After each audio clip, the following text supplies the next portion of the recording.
नमस्कार, मैं हूं प्रशांत और बात करेंगे इस हफ्ते रिलीज हुई फिल्म मुंजिया के बारे में। मुंजिया एक हॉरर कॉमेडी फिल्म है और इसको बनाया है मडॉक फिल्म्स और मडॉक फिल्म में यानी कि दिनेश विजान ने, और दिनेश विजान के साथ एक और सह निर्माता हैं जिनका नाम है अमर कौशिक। अमर कौशिक निर्देशक भी हैं और इससे पहले वो स्त्री जैसी फिल्म का निर्देशन कर चुके हैं। स्त्री फिल्म को भी मडॉक फिल्म्स ने बनाया था और Maddock films horror comedy genre को बनाने के लिए जाना जाता है। इससे पहले वो स्त्री, भेड़िया, रूही जैसी फिल्में बना चुके हैं और मुंजिया इस जॉनर में उनकी चौथी फिल्म है। हॉरर कॉमेडी की बात करें तो तुलना में अगर हम पूरी दुनिया में बात करें तो वो भारत के लिए थोड़ा सा नया जॉनर है। इससे पहले हॉलीवुड में बहुत सारी फिल्में हम हॉरर कॉमेडी में देख चुके हैं, लेकिन भारत में अगर कहें वक्त वक्त पर फिल्में बन चुकी हैं, लेकिन स्त्री से सही मायनों में हॉरर कॉमेडी जॉनर की शुरुआत जो हुई है उससे पहले भी कुछ फिल्में नानू की जानू टाइप की जो फिल्में हैं वो आई हैं, लेकिन सिर्फ जो मडॉक फिल्म्स है वो इस तरह की फिल्में पिछले काफ़ी वक्त से बना रहा है। मुंजिया की अगर बात करें तो मुंजिया के जो डायरेक्टर हैं वो हैं आदित्य सरपोतदार, फिल्म के लेखक हैं योगेश चंद्रेकर और इसकी जो स्क्रीन प्ले है वो लिखा है नितिन भट्ट ने। फिल्म के कलाकारों की बात करें तो इसमें हैं अभय वर्मा, उनके अलावा मोना सिंह, शर्वरी वाघ, सुहास जोशी और साथ में हैं सत्यराज। सत्यराज वही कलाकार हैं जिन्होंने बाहुबली में कटप्पा का किरदार निभाया था और इस फिल्म में भी वो एक किरदार निभा रहे हैं। इसके अलावा अगर हम बात करें फिल्म की कहानी की तो फिल्म की जो कहानी है वो लोक कथाओं से प्रेरित है। बहुत सारी भारत में लोक कथाएं हैं जिनके ऊपर हॉरर फिल्म्स या भूत प्रेतों के इर्द गिर्द फिल्में बन चुकी हैं, जैसे कि पहले की हम बात करें दुविधा, उससे पहले जो कि पहली दुविधा का ही रीमेक थी, और भी बहुत सारी फिल्में हैं जो बनी हैं, लेकिन जो मुंजिया है वो महाराष्ट्र की लोक कथा से प्रेरित फिल्म है। मुंजिया जो फिल्म है इसकी कहानी कुछ इस तरह से शुरू होती है कि एक बच्चा है महाराष्ट्र के एक गांव में जिसका नाम है गोटिया।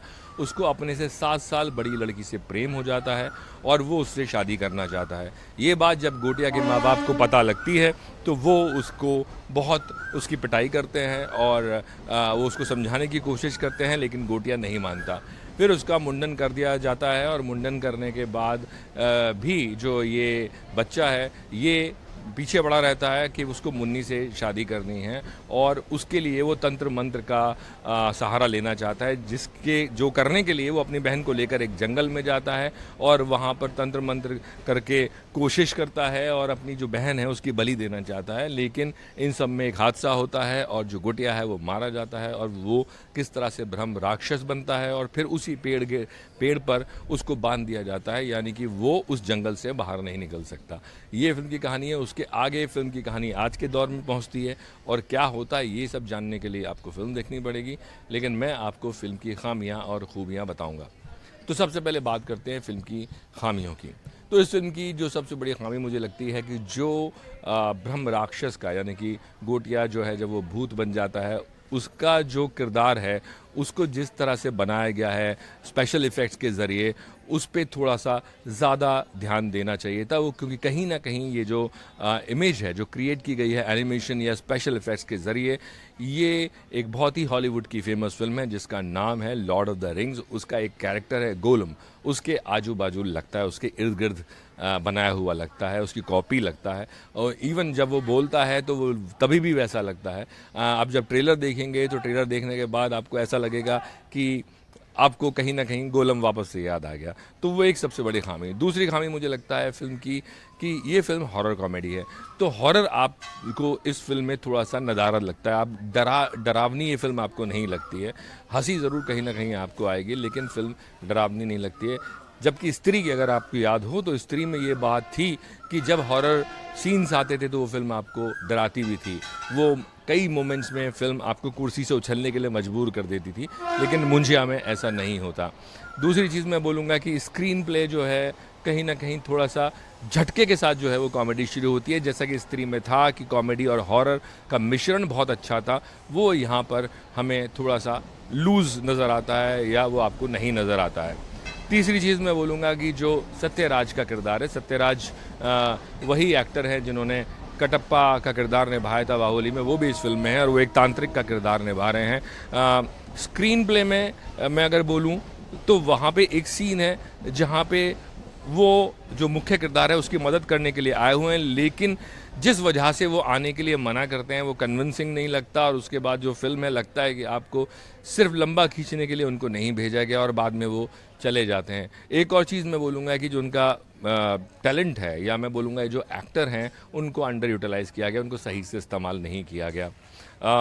एक और चीज़ मैं बोलूँगा फ़िल्म के बारे में कि जो फ़िल्म के गाने हैं, वो गाने आपको बाहर निकलने के बाद याद नहीं रहते। ऐसा ही मैं फ़िल्म के बारे में भी बोलूँगा कि जब आप फ़िल्म से बाहर निकलते हैं तो किसी भी अच्छी फ़िल्म में एक चीज़ होती है, वो ये होती है कि जब आप सिनेमा हॉल से बाहर निकलते हैं तो कुछ देर तक आप उस फ़िल्म के बारे में सोचते रहते हैं। कोई ना कोई फ़िल्म की ऐसी चीज़ होती है जो आप अपने साथ दिल में लेकर जाते हैं और उसके बारे में बात करते हैं अपने यार दोस्तों से। लेकिन इस फ़िल्म के बारे में मुझे लगता है कि जब आप बाहर निकलते हैं तो आपको लगता है कि हाँ, आपने एक फ़िल्म देखी है, ठीक है, आपने 2 घंटे जो है एक फ़िल्म को देखकर मनोरंजन थोड़ा बहुत आपका हुआ और उसके बाद आपके साथ कुछ नहीं जाता। तो ये फ़िल्म की खामियां मुझे लगी। खामियों के बाद अब हम बात करेंगे फ़िल्म की खूबियों की। तो इस फ़िल्म की जो खूबियां हैं उनमें से सबसे बड़ी खूबी मुझे ही लगती है कि जिस लोक कथा के इर्द गिर्द ये बीज डाला गया इस कहानी को बनाने के लिए, वो अच्छा था।